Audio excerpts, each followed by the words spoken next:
Hey everyone, welcome back. The latest game in the Call of Duty franchise is upon us in Modern Warfare 2, and in this video I wanted to take a step back and talk about the things that I think are really good about this game.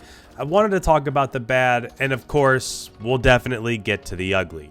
When this game first released, I will admit, after playing the beta, I'm not sure I was the most excited to play this new MW2 game as I have been a lot of the games in the past, but I will say overall, after about 2 weeks of playing this, I am pleasantly surprised with how much fun I'm having, even though there are definitely some drawbacks that I've come into across the way.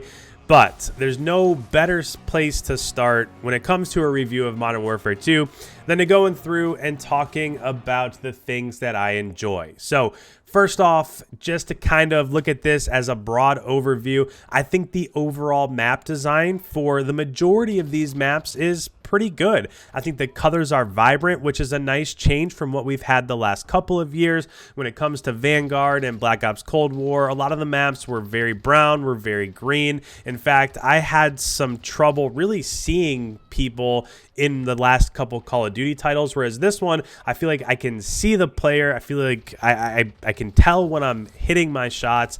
So the maps are a big part of that, and the colors being so vibrant and having the enemies stick out is a great part of that. When you talk about some of the maps specifically, talking about Embassy, Fortress, El Asio, Mercado, Zarqua, all of those, I believe, have really great competitive layouts. I think when you watch the pros play this when it comes to Hardpoint, I've played S&D on these maps quite a bit. I think they have a really nice flow to them. So those 5 or 6 that I listed specifically, I'm really looking forward to seeing how the pros play those maps. But as always, there are some things that draw back from those maps. We'll talk about that in the bad and the ugly portions. But so far, I think the overall map design is pretty good. Next thing I have to talk about, because this is a massive change when it comes to this year's Call of Duty, is the progression system and how you unlock attachments, how you unlock guns, how you unlock camos. So I'll start by saying I am a Call of Duty purist. I have been playing this game for the last 15 years. Every single time there's been a new Call of Duty that's come out, I've instantly downloaded the game. I've ranked up to max level. It's who I am as a competitive gamer. So when they change something that's as big as how you unlock attachments, how you unlock camo, so on and so forth, that can be a pretty bold step. And so far, I have found it pretty refreshing, and I think it's a great redesign. So if you think about the old model where you would go through and the last couple games, okay, you'd start with your M4 and you'd go through and you'd level through 60 different levels. And after a while, it almost seemed like when you were unlocking things, it became a bit stale and a bit monotonous, right? You'd go through and you'd unlock something at level 3 and you'd unlock something at level 4, and then you'd get a camo, and then at level 5, and then level 23, and then level 45. And it almost felt like there was too much going on. And I think that the way that they've changed that for this game is really refreshing. If you think about past CODs, it almost got to where, okay, I would finally go through, I would unlock a billion attachments, I would get the camos, and when I'm finally done, I would almost be demotivated to move on to a different weapon because that was such a grind. I finally got it completely ranked up. The last thing I usually wanted to do was go back through and start that process all over again. Whereas this one, it doesn't really take all that long to get to level 20. And once you're there, it's like, okay, I've leveled this up. I don't really have any other option unless I'm trying to unlock the camos or whatnot. But I'm going to go ahead and I'm going to use a different AR. And that's something over the course of the first couple weeks of this game that I have felt has been really fresh. I have so far used more guns in this game than I have in any other games throughout the first 2 weeks. Continue along. With this system, it not only forces you to use those other weapons that you might have avoided, but once you have an attachment unlocked, it's unlocked across the board for every other weapon.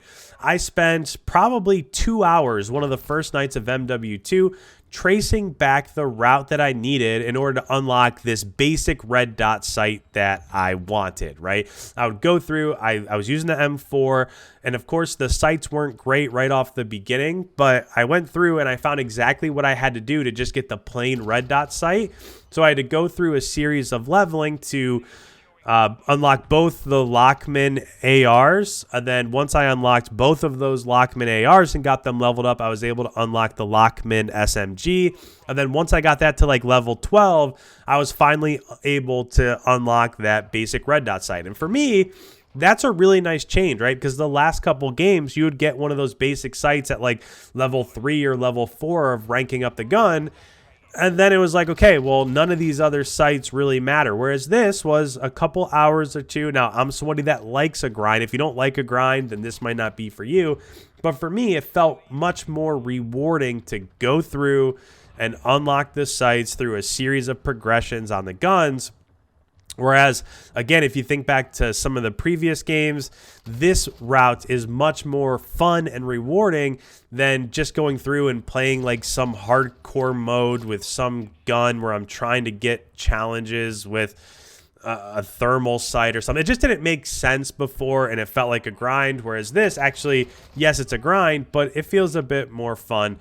So, to add on to that, I also enjoy that as you're leveling your gun from 1 to 20, you're not only unlocking attachments along the way, but you're also unlocking those weapon slots. So even though if you're doing like your last assault rifle, you might have a bunch of sights and a bunch of grips and a bunch of stocks and all that stuff already previously unlocked from previous guns, you can't apply them until you ultimately unlock that slot. So it's not like, okay, I've done 4 ARs, I go to the 5th AR, and then it's just there for me. You still have to level the gun so that you can unlock the ability to use those previously unlocked attachments in each of those slots. And that same thing applies for the camo system. So again, before, if you think about your journey through like an M4 in previous CODs, you would grind for an entire day to get long shots and headshots and double kills and blah, blah, blah.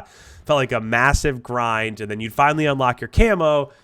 And then why do you want to go back through and do that process all over again for a completely different gun? Whereas for this, the camo unlocks really aren't that difficult. And once you unlock like a blue camo or a red tiger camo, that camo is available for any weapon. It feels like it's not quite as long as a grind, and it's much easier to get gold guns, which means it's much easier to get platinum and so on and so forth.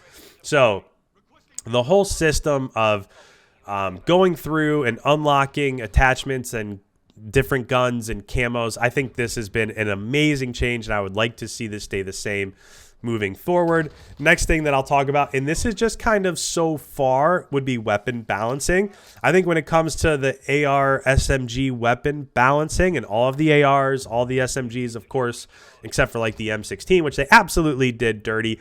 But for the most part, it feels like if I'm engaging in a close quarters gun battle, I usually win that encounter when I have an SMG in my hands and they have an AR, which is the same for like if I'm in a gun battle at distance. If I usually win those battles with an AR at distance if I have the AR, my enemy has an SMG. So, of course, there will always be special circumstances, and I'd say overall, the ARs are probably a bit stronger than SMGs in this game, but I've been pleasantly surprised that when I'm in most of the scenarios in which I should win a gun battle with whatever gun I'm using, I usually do. So, weapon balancing in this game feels nice so far. And again, I'll put that disclaimer in there because all these things can be changed.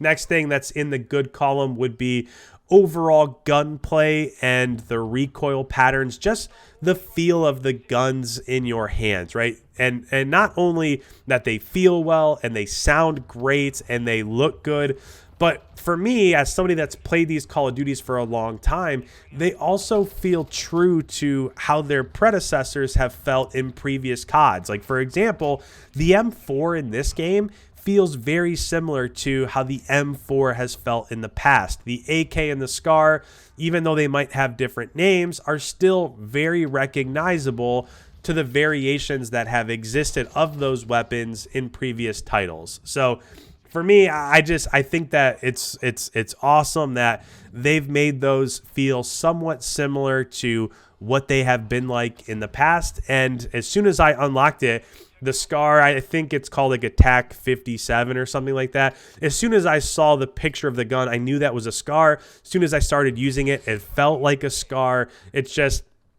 It's a really nice job on their part of, even though the names have changed, you can still say, oh, this is an AK, even though it has a different name. This is a SCAR. This is an MP7, so on and so forth. And then the last thing to talk about in the good would be the graphics and visuals. So I think AW absolutely knocked it out of the park with this overall visual design.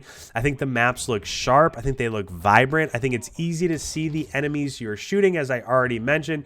Previous CODs, I would always go through and be chasing those red bars and dots above enemy players because those player models would get lost in the browns and the dull greens and so on and so forth. So in this game, the maps pop, the player models pop. I think it's the first COD in a while that has done that. And then the last thing is I think the audio design is great as well. Yes, there are issues in this area, and we'll talk about them in other sections, but overall, I think the sounds that your weapons make are super clean. They're super crisp. Each weapon's sound is unique, and as you go through and add attachment, those sounds change, and they still sound great. Of course, different environments project different sounds, and that's the same as it's been for the previous CODs based on what type of rooms you're in and how small they are. Just overall here, I think IW did a really nice job in terms of that sound dedication. And then finally, when it comes to modes, I think the variations of the modes in this game have been really nice. First, you have all the classic 6v6 modes, right? You have TDM, you have Hardpoint, you have Dom, you have Kill Confirmed, you have S&D. I've played all those. They play very similar to what they have done in the past. They also have some of the newer takes on big team battles like in Ground War and Invasion. I've found myself playing a much wider variety of modes in this game than I ever have in the past, and some of that has to deal with the fact that your guns level faster in modes like Invasion, but typically I'm a hardpoint only type player, as I feel like it's the most competitive mode. It helps me learn the maps, it helps me learn the spawns. But in this game, I've just had a ton of fun jumping around. My quick play filter includes TDM, it includes Dom and Kill Confirmed, and so on and so forth. So in the past, I might not have given those modes much of a choice, and in this I have. So as is the case with basically everything, there has to be some bad and ugly that goes along with the good. So let's go ahead and let's transition over to some of the things that might not be great in this game. So first thing, when it comes to the bad and the ugly, the one thing you're going to hear me talk about basically almost in everything that I mention in these categories is that how this game largely caters to the casual player. And that was pretty much the same in NW19, the first Modern Warfare that came out 3 years ago. And that has gone just a little bit further in this game. So first thing I have to mention is footstep audio. It's just way too loud, almost to the point of it ruining the game for someone like me who has been playing COD religiously for the last 15 years. They have specifically stated in previous interviews, whether it was MW19 or this game, that they want these games to be playable and enjoyable for the casual player. And one way in which those players can be successful is that now you can go out and buy any of 10,000 headsets that are on the market, and you can crouch in corners or play slowly by crouch walking, and you can just listen for somebody like me to run right in front of you, and that ends up ruining the game a little bit for me because I'm somebody that likes to play aggression, that likes to push the pace, and that ends up really punishing you in this game. So footstep audio is a bit of an issue for me so far. Next thing would be the clunky movement. So the very first thing I noticed in the beta when I started playing this game, because I was playing Warzone quite a bit before this beta came out. So the first thing I noticed is that this game just feels heavy and clunky, and it doesn't feel the same as the way traditional CODs have in the past. The thing I always loved about Call of Duty was the freedom to be able to play this game with as much aggression as I wanted. When playing other games like Apex or Battlefield or other shooters, I always just felt slightly restricted. Like I just wasn't as fast as I wanted to be. I couldn't mantle and jump as fast as I wanted to. Like the movement was never as fluid in those games as I wanted it to be, and COD was always that gold standard, right? I would always compare the movement of other games. Okay, if this could just be a little bit more like Call of Duty, I feel like we would really be onto something here. And overall, just the overall speed and maneuverability in this game, I feel like is a little bit of a step backwards. And I say that by a total admission that I understand that nerfing the broken slide cancel mechanic and removing the ability to B-hop around corners, I totally understand those being taken out of the game. Those were mechanics that weren't intended to be in the game, and removing those abilities feels like a return to more of what the game was intended to be originally. But again, when you lower the overall speed, when you lower the maneuverability, along with taking away some of those advanced mechanics, it just feels like more concessions that are being made to protect the casual player from those like me who play these games religiously, and it ends up hurting me in the end. Next thing to talk about here would be the minimap functionality. When it comes to the minimap, I know this has been a heated topic over the last handful of years, but what could possibly be the motivation behind making it to where when you shoot your gun, you don't show up on the minimap? The only reason to take that functionality out would be to protect those casual players, right? And adding on top of that, that basically makes silencers pointless, because what's the point of rocking a silencer? I know when there's a UAV up, that's something that's different, but what's the point of rocking a silencer when you don't show up on the minimap anyways? So I don't really understand this approach. I think that they're trying to cater to those casual players a ton by removing that functionality, but that's just one of the concessions that they've made. And because of that, another portion in the bad here would be the prevalence of UAVs. There are just constantly UAVs spammed this entire game. If you're watching this kind of just the gameplay that's in the background, you'll basically always see UAVs up, and that's because what's the point of running a 7 streak or an 8 streak or a chopper gunner or a juggernaut or anything like that when, for one, you can't even really get those streaks anymore because of skill-based matchmaking? And of course, we'll talk about that at a later date and time, but there's no point to having a mini-map either.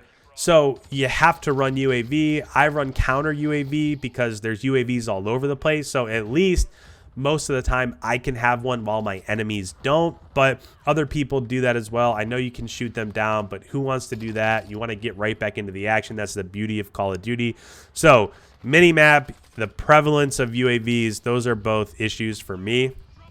The next thing to talk about in the bad would be the way that they've approached the new perk system. And again, I know this is another way to cater to players that are a bit more casual, because it's just a bit easier, right? You have these pre-made packages together, so you don't even have to worry about it if you don't want to. You can just pick Phantom, or you can pick whatever those other ones are. But with Phantom, you get Battle Hardened, and then you get Cold Blooded, and then you get Ghost, and you don't even really have to think about it. I've went through and I've tried making different combinations, and there's not even really a point. Maybe you want to add in Fast Hands, but for the most part, I just run Cold Blooded so I can't be seen by aerial kill strikes, and then I use Ghost so that I'm not on UAVs, and that's really just all that I do. So when it comes to the perk system, I feel like there's not really a reason to use anything else other than the ones that keep you away from streaks and the UAV.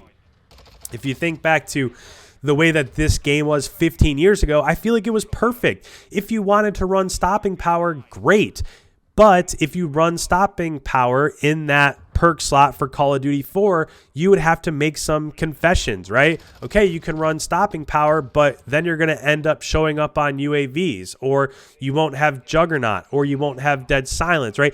Yes, you could go through and you could be more lethal, but you are sacrificing other things in order to do that. Whereas in this game, it's like, okay, well, all this is maybe a little bit pointless. I'm just going to run this perk package on every gun, and I'm going to worry about some of the other stuff that's included here. So the new perk system, it just really bugs me. The next thing in the bad would be the return to the squad spawn system.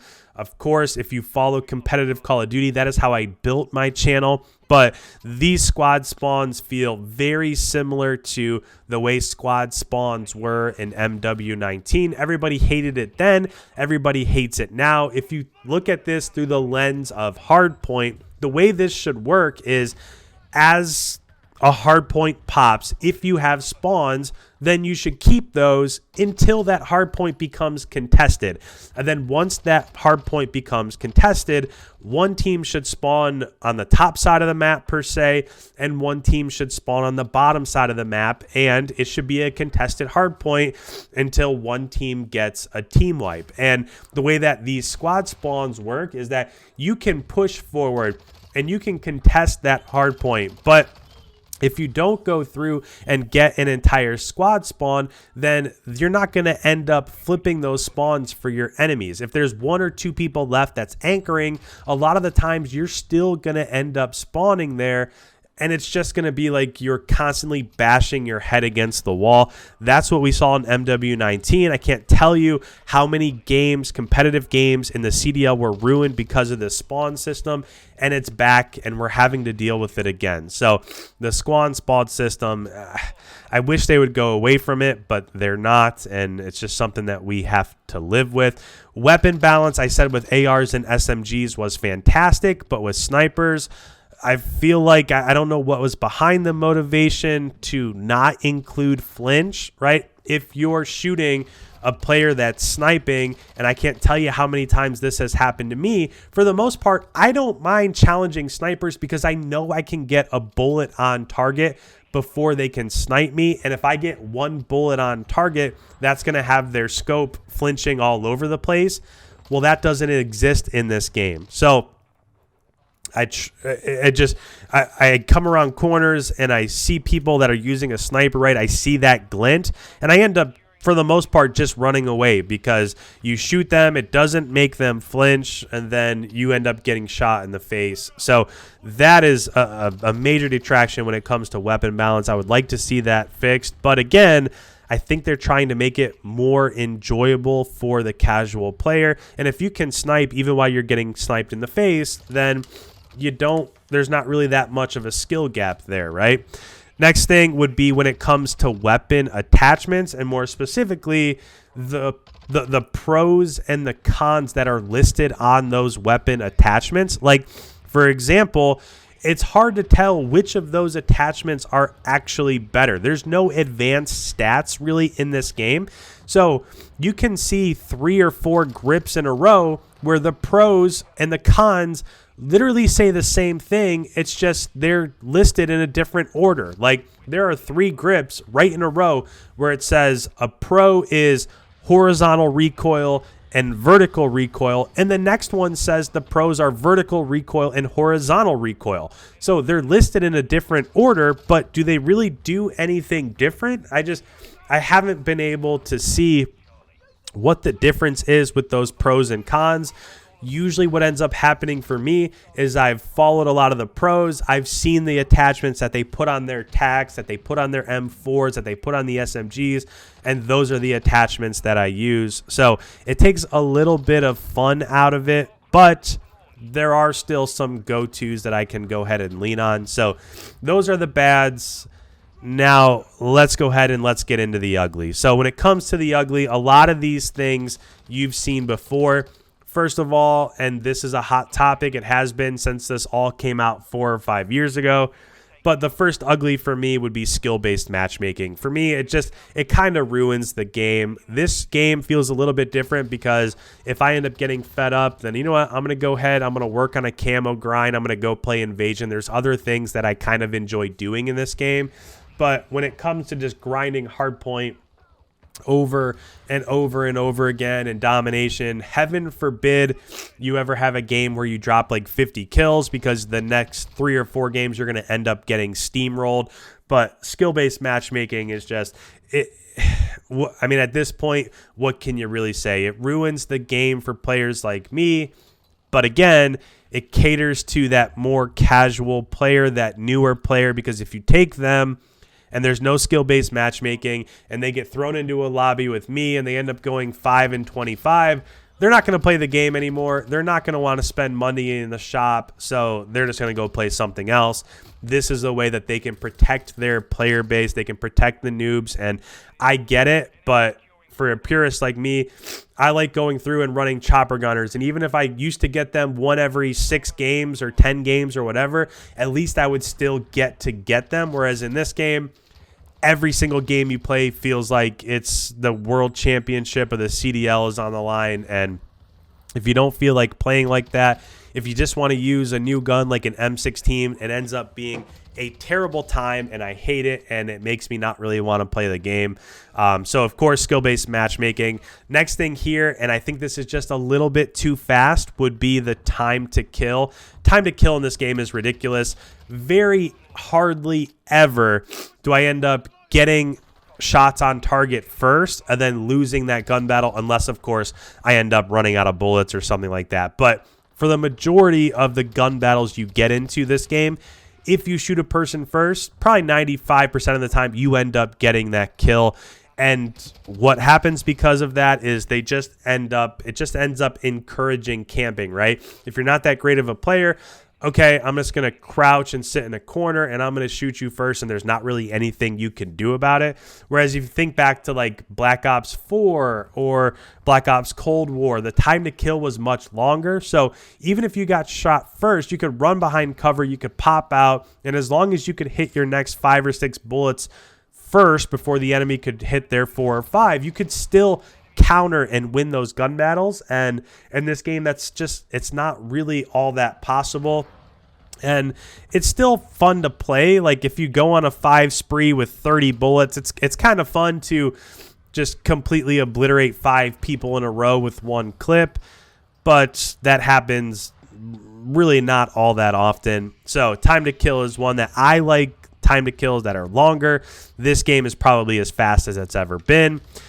This has been, the next thing here has been a really hot topic, but overall, the user interface, so just the UI, the UX of these menus is just terrible. The rumor that's out there is that these are made from somebody that's come along from Hulu, and it kind of looks like that, right? It looks like when you're going through and you're pressing down on the D-pad to choose ground war or invasion, there's all those tiles all over the place, and it feels like it's something where if this was on an app, you could swipe through your screens on your iPad and click the tiles just like you do when you're trying to watch a TV show. It very much so looks like that.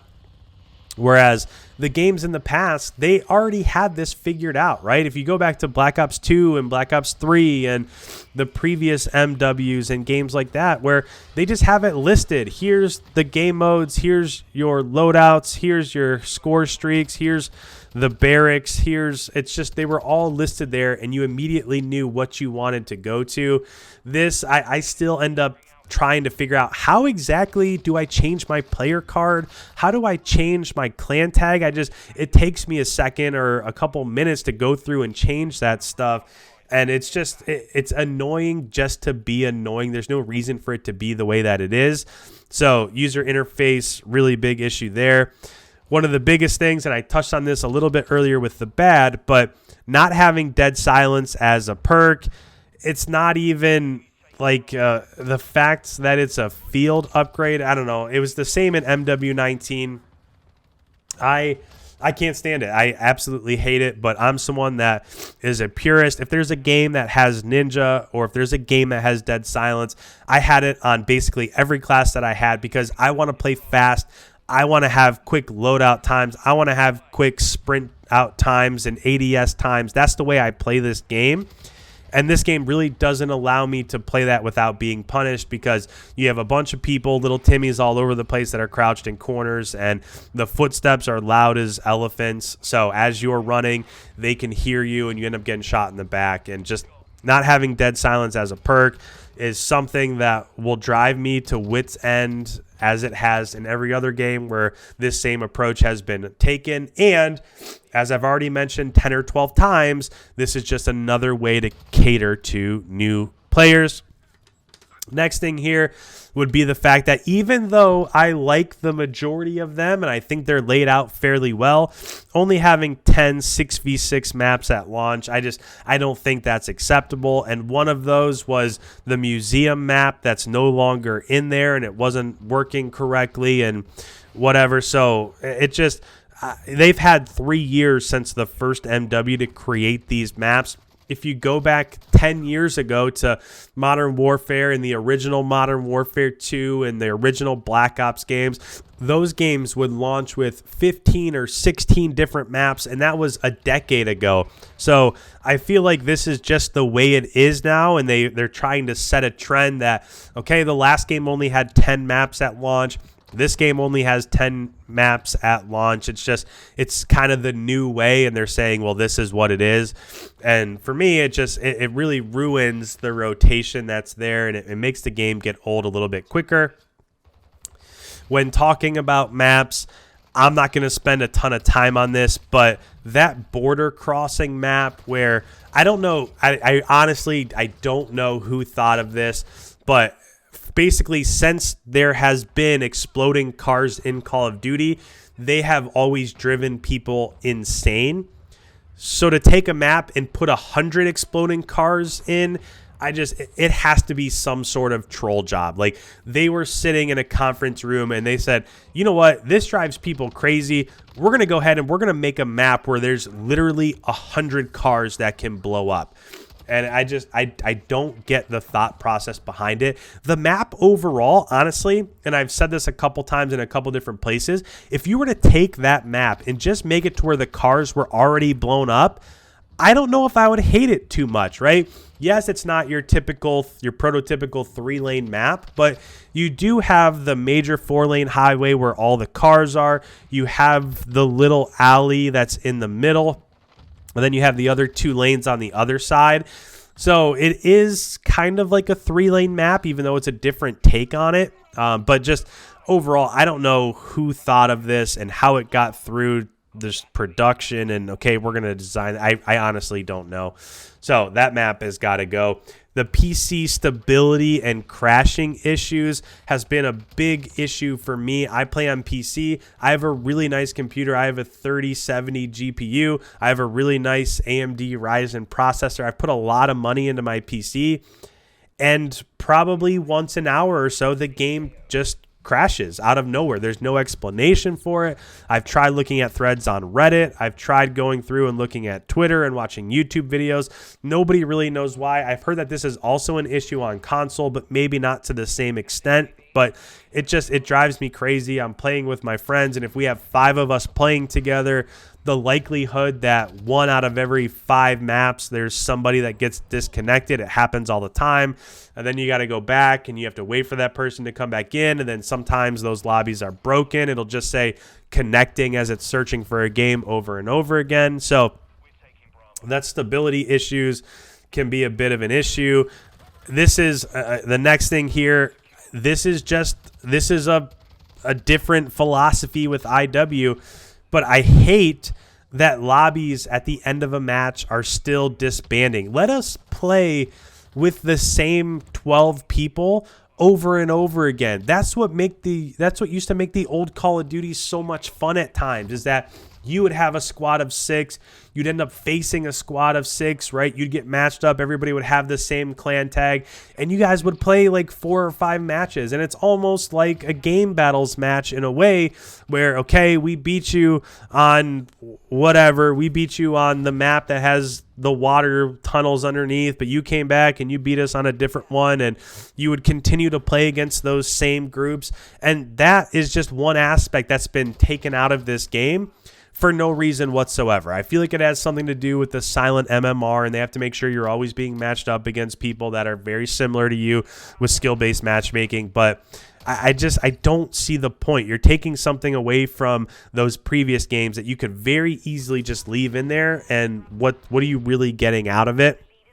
The next thing here that is 100% totally, completely, there's no excuse for, is there's no barracks, there's no combat record, there's no leaderboards, there's no prestige mode. So like right now, I'm at level 55, and the only thing I really have left to do is just a continuing progressing my weapons.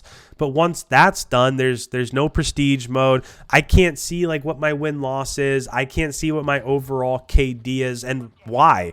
What's the motivation behind removing those things? The only thing I can think of is this is another instance in which, you know what, let's not show our casual players what their win-loss is. Let's not show them what their KD is. So it'll just be out of sight, out of mind. They won't have to worry about it. I feel like once I have my guns ranked up, once I have my camos, I can't prestige. There's nothing really else for me to gain. Now, I do think once Season 1 drops here in about a week or so, that'll end up changing. But I want to see my KD. Let me say it. Couple other things that just annoy me. One is the weapon progression time. I feel like it's a bit slow. So if I have friends online, then I'll use those SMGs and I'll try to work through them. I'm usually not using the same gun for more than an hour because I'm trying to get these ranked up. But if I don't have any friends online and I'm just playing by myself, there's a lot of times where, you know what, I'm going to take this M16 and I'm just going to go and do Invasion. I'm going to play Invasion because I rank up weapons way faster in that mode than others. So that weapon progression time in the traditional 6v6 modes takes a really long time, but it's much faster in Invasion. So I'm going to throw on attack insert. I'm going to go get behind the enemies, and I'm just going to kill a bunch of bots and get these things ranked up real quick. So kind of a little pro tip there. Speaking of the M16, I love burst weapons. I really went hard in this game during MW2 when the M8 was in that game, that 4-run burst. That was my role. I played competitively. I played at MLG tournaments. We played game battles. I was a main AR. And those weapons would always just hold a spot in my heart because I love burst guns, because I love the M8. I spent so much time with it. And the M16 in this game is probably the worst gun in any Call of Duty that I've ever played, and it's the only burst weapon. So got to give the M16 a little bit of love. It already has a really steep learning curve and skill gap. So let's make it a little bit better. And the last thing that drives me absolutely crazy is that I can't cancel my reloads. Why? I know if you're talking about being realistic and how things are in real life, you wouldn't be able to do that. But this is Call of Duty. I want to play fast. If I hear somebody coming and I'm in the middle of my reload, I want to sprint cancel that reload, or I want to YY. Either of those I've just gotten used to doing over the last 15 years so that I can get back into a gun battle and I can try to finish that kill with the 7 or 8 bullets that I have left. And in this game, you just can't do it. It doesn't make any sense. I honestly, I don't know, because I don't think this really caters to new players either, unless, of course, they don't know those mechanics, right? They don't know how to sprint cancel or reload. They don't know how to YY, so this isn't something that would really bother them. But it's just one of those quality of life things that, oh, I hear somebody, let me go ahead, let me sprint cancel my reload and try to get this kill with the last 5 bullets that I've got. They took it out. I don't know why. Hopefully it comes back later on. But I know it's an exhaustive list. That is my good, the bad, the ugly of the new MW2 in 2022. Down in the comments below, let me know. What are some of these things that drive you crazy? Do you agree with my list? If there's anything that I forgot, please put it down there. I love to go through and have comments and conversations with you guys. So That's my list. Let me know what you think down below. And with that, 40 minutes. My goodness, this is a long one. But if you're new around here, go ahead, hit that subscribe button, leave a like, and we'll see you in the next upload.